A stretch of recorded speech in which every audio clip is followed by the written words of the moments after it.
Bom dia, turma.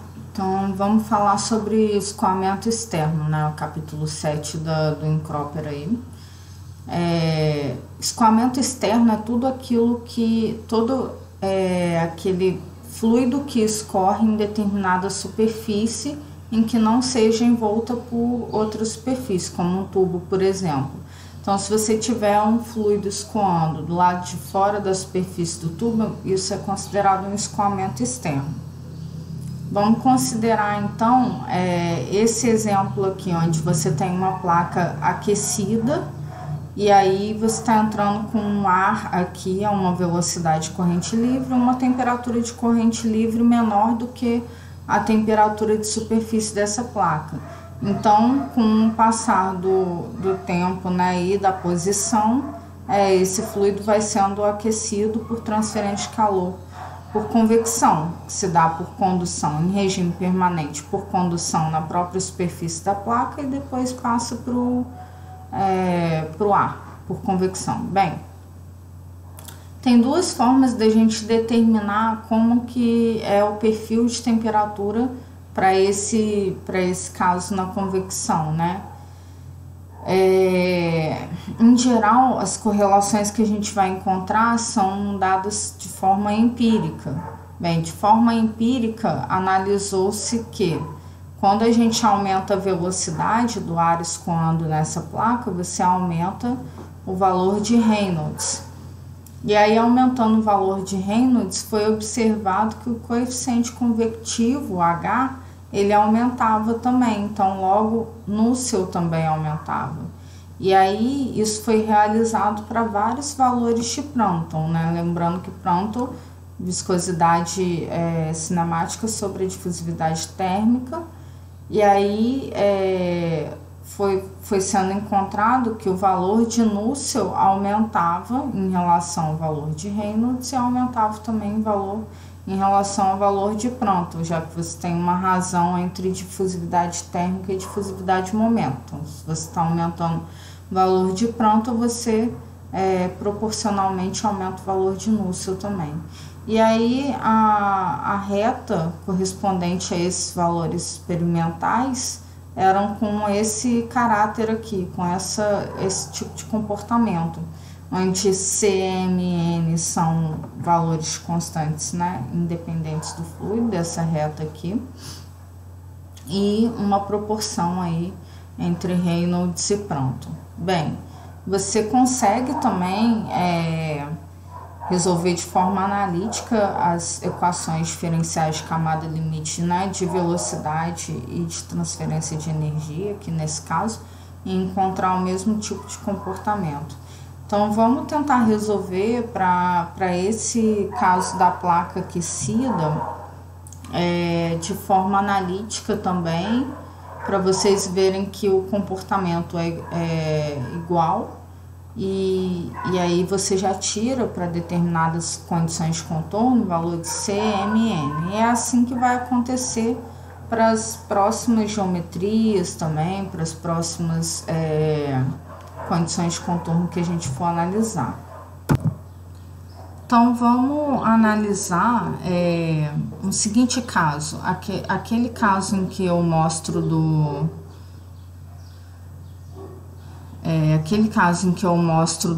da placa plana aquecida, mas eu quero analisar aqui em termos em que essa placa está sendo aquecida um pouco depois de eu passar o ar.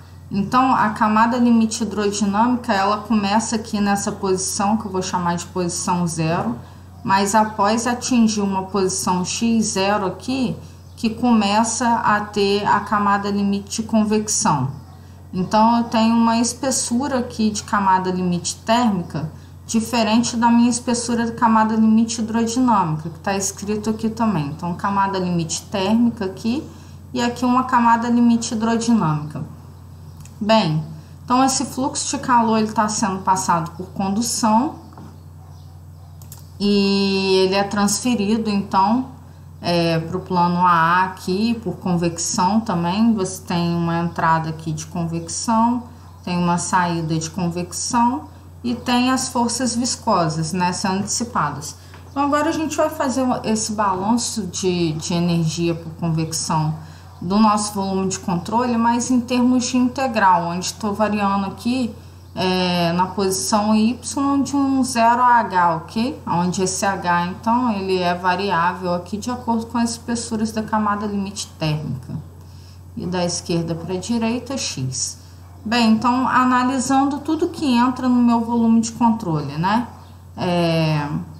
Tá entrando uma energia de convecção, que a gente já viu que é a massa vezes uma energia sensível, né? A massa vezes Cp dt. Então, eu tenho ρ, Cp. Só que agora eu vou escrever em termos de integral logo. Então, eu tenho de 0 a H, Ut dy.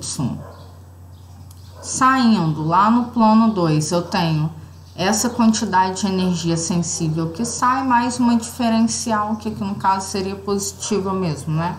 Então, eu teria esse termo, ρCp, integral de 0 a H, Ut dy, mais uma quantidade, em termos aí da primeira série de Taylor, truncada na primeira ordem, que a gente já tinha feito, né? Vou colocar o ρCp aqui para fora da integral, já que a gente está tratando de propriedades termofísicas constantes. E aqui integral de 0 a H, Ut dy, tudo isso aqui, dx. Então, isso está saindo. Está saindo também no meu plano AA, aqui em cima. Então, tá saindo um termo de energia sensível aqui também relacionado à energia de convecção. Cp tem infinito no caso, porque já atingiu a temperatura de corrente livre. Integral de 0 a H, ρu dy dx. E além disso, tá entrando aqui em termos de condução, né? Em termos de condução, uma diferencial de calor, né? Fluxo de calor de superfície, que é igual à lei de Fourier, vezes a área aqui, que no caso é dx, dt dy, na superfície quando y é igual a 0. Além disso, a gente tem também um termo de geração, né? Pode ser tratado como geração ou saída das energias viscosas sendo dissipadas do próprio fluido. Também de 0 a H aqui, dρ dy, né? Que a gente viu lá nas primeiras aulas, dy já viscosa líquida. Ok, então a gente tem todos esses termos aí, de entrada e saída. Aí a gente vai fazer a mesma coisa, tudo que entra menos que sai em regime permanente, né? Então, entrando termos convectivos, entra aqui esse termo condutivo e sai o termo convectivo, eu já vou deixar ele rearranjado, mais a energia líquida viscosa do outro lado. Bem, então, com tudo que entra menos o que sai, a nossa equação rearranjada fica da seguinte forma. Você tem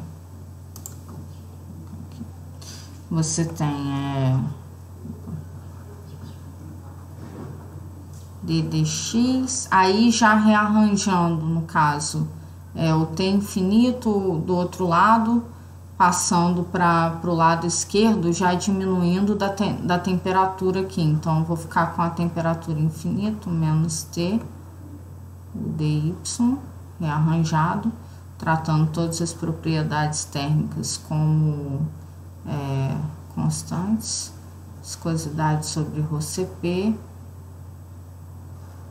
integral de 0 a H, parte viscosa, y ao quadrado, dy, aqui também, igual a um alfa dt, dy,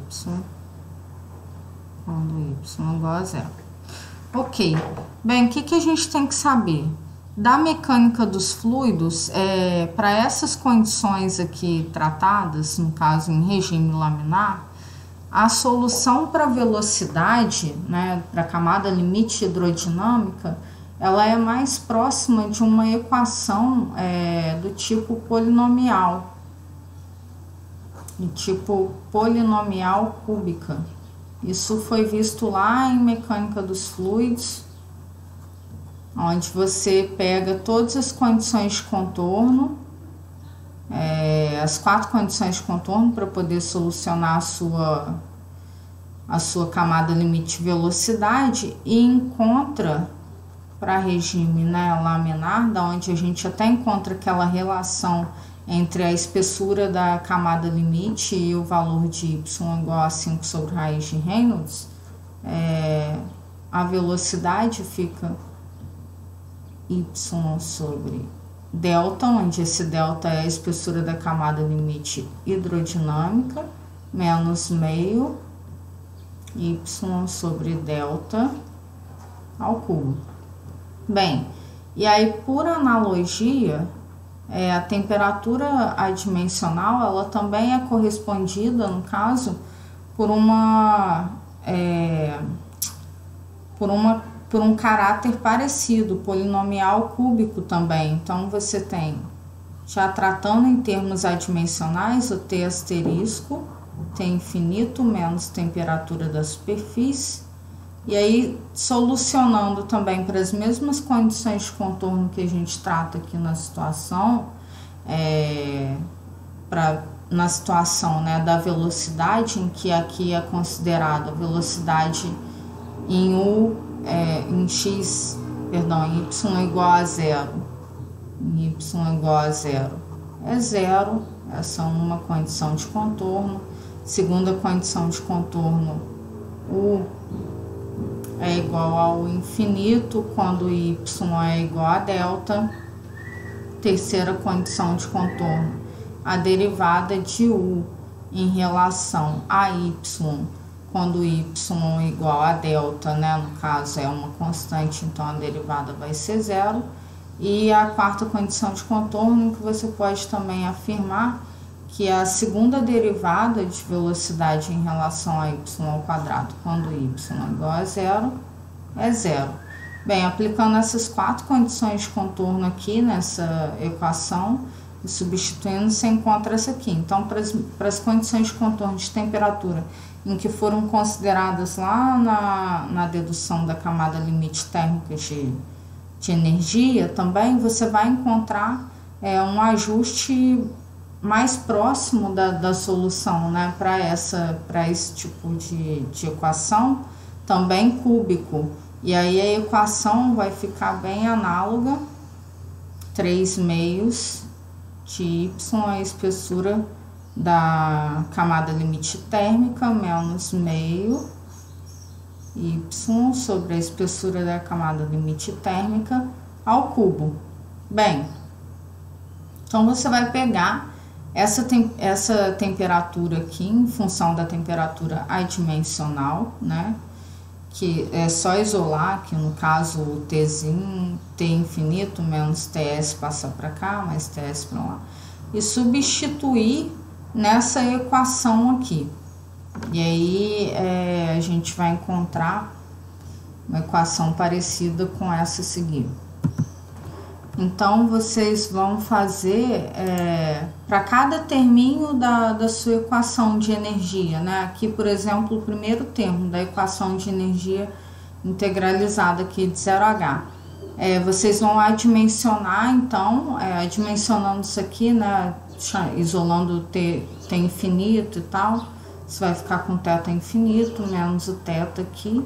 E aí vocês vão pegar aquela equação lá anterior que eu coloquei da velocidade e o θ infinito menos θ, que está embaixo do T asterisco lá já dimensionalizado, e vão substituir então cada terminho. Esse é o primeiro termo da equação de energia. Depois tem o termo de dissipação viscosa e por último o termo difusivo do outro lado direito. E aí vocês vão substituir e realizar a derivada, né, de cada termo aqui. Então, aqui eu vou dar só esse exemplo no caso, e depois vocês façam para os outros termos. E aí você vai ter, passando θ infinito e o infinito do lado de fora, que já é constante, dx, x0h aqui, substituindo lá a velocidade, já rearranjando, 1 menos 3 meios, y sobre uma espessura térmica aqui de camada limite, mais meio, y sobre a espessura da camada limite térmica elevado ao cubo, vezes 3 meios de y delta, camada limite hidrodinâmica, menos meio de y sobre delta elevado ao cubo. Fechando aqui, dy, fecha com x. Bem, vocês vão fazer isso para cada termo, então vai ficar uma equação grande, mas muitos termos vocês vão conseguir cortar. E aí, um outro passo também importante que ajuda a reduzir também é a dimensionalizar em caso das camadas limites. Então, eu estou chamando aqui um termo xi, uma letra aqui grega qualquer, e aí você tem, eu chamo entre a razão da camada limite térmica e a camada limite hidrodinâmica. Quando você faz isso, substitui aqui, você consegue reduzir também a sua equação, e aí ela vai ficar da seguinte forma. Bem, quando você faz todos aqueles rearranjos, né, todas as considerações, substituindo por xi, você consegue reduzir a sua equação, a ordem da sua equação, e solucionar ela de forma mais fácil, então. E aí você acha o valor de xi, que é essa razão entre a camada limite térmica sobre a camada limite hidrodinâmica, como essa função aqui, em função de Prandtl. É interessante observar que se você tem uma placa aquecida, né, e você entra com um fluido já logo de cara com ela aquecida, então o seu x0 passa a ser zero, e aí esse termo aqui corta, e você consegue ficar com a razão entre a camada limite térmica e a camada limite hidrodinâmica, começando no mesmo ponto aqui, né? A camada limite térmica e a hidrodinâmica aqui, no mesmo ponto. E aí a sua equação se reduz apenas essa parte aqui da sua função. Bem, se a gente pegar então, voltar lá na definição do coeficiente convectivo de transferência de calor, a gente acha uma expressão para H em termos do que a gente está considerando aqui de situação, né, de geometria e condições de contorno e tudo mais. Então, você tem que, por definição, que o coeficiente convectivo é menos k dt dy, quando y é igual a zero, sobre a temperatura da superfície menos T infinito. Ok, se você pegar então a derivada dt dy do último terminho, em que vocês vão ter isolado lá já com o valor de θ e de espessura da camada limite, que é o termo difusivo do lado direito, vocês pegarem e substituir aqui, vocês vão ter que dt dy é igual a 3 meios de alfa θ infinito sobre a espessura da camada limite térmica, e vai substituir esse dt dy aqui em H. Quando você faz isso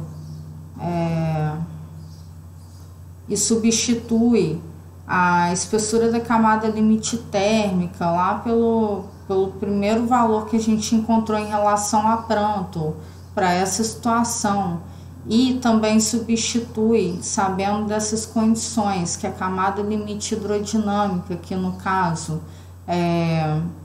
tem uma relação, né, entre camada limite hidrodinâmica para regime laminar e tal, que é aproximadamente aqui 5 sobre raiz de Reynolds, que a gente viu lá.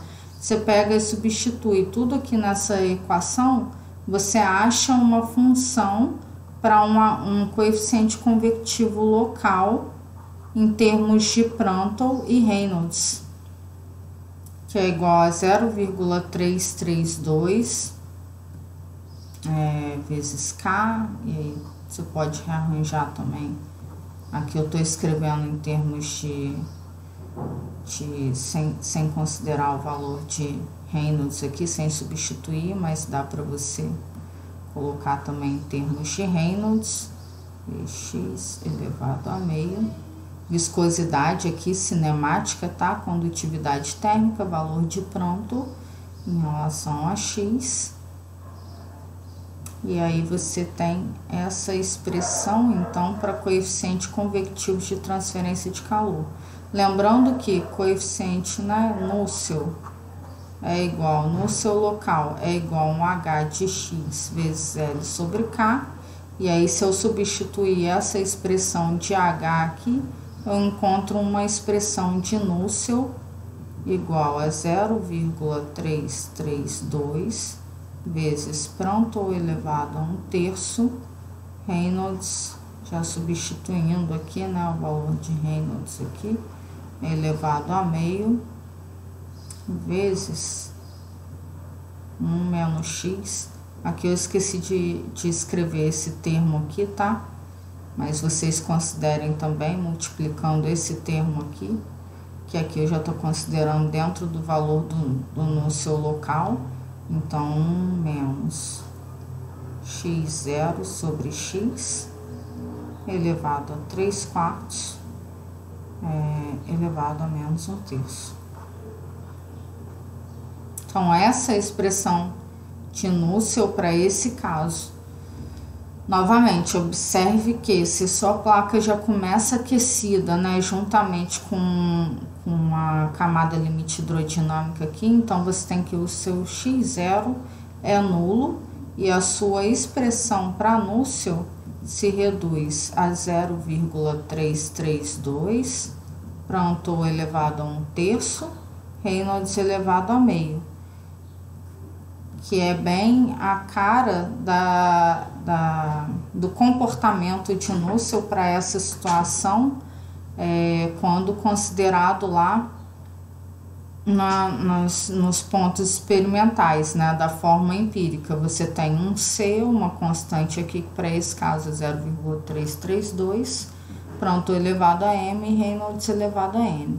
Bem, então essa é a solução analítica, é a outra forma de você encontrar a correlação para núcleo e coeficiente convectivo para esse caso determinado, para essas condições de contorno. E aí, de acordo com as variáveis, né, geometria e condições de contorno, se a placa está aquecida ou se ela está sendo resfriada e tal, você vai encontrando um comportamento parecido, se a geometria for a placa plana, mas com valores constantes diferentes, ok? Então, essa dedução aqui foi só para vocês compreenderem como que é a solução analítica para esse determinado caso, e mais para frente, então, a gente vai ver a maioria das correlações aí, não vai ter dedução para todas, mas a gente vai aplicar as correlações de núcleo agora, que facilitam